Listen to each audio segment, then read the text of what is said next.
مام عمر نابیستێکە لە بازاری سلێمانی کە توانای ئاخاوتنی نییە، بۆیە وەک خۆشەویستی بۆ کاری ژینگە پارێزان هەستاوە دەستە جلی وەکو ژینگە پارێزەکانی لەبەر کردووە و هاوشێوەی ژینگە پارێزەکان بە بێموچە لە بازاری سلێمانیدا کار دەکات. ئەو ناتوانێت قسە بکات و ناشتوانێت ببیستێت، تەنها زمانی ئاماژە دەزانێت.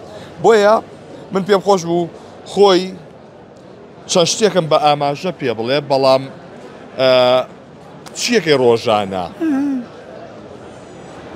ئەوەی کە من زانیاری وەرگتۆ لەسەری لەلایەن خاوەن دوکانەکانەوە باسیەوەیان کردو کە بەخۆبەخش کارمەندی شارەوانیش نییە، هەڵدەسێ بە پاکردنەوەی بەردەمی دوکانەکان و لای مزگەوتی گەورە ئەو ناوە بۆ ئەوەی کە ناوبازار پیس نەبێ، ئەوانیش هاوکاریشی کەمی دەکەن و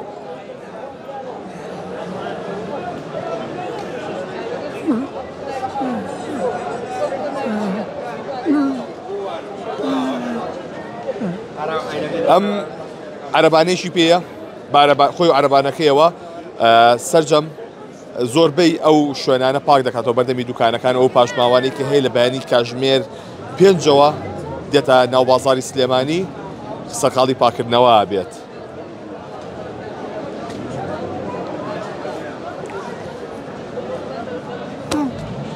سواز بۆ تۆ.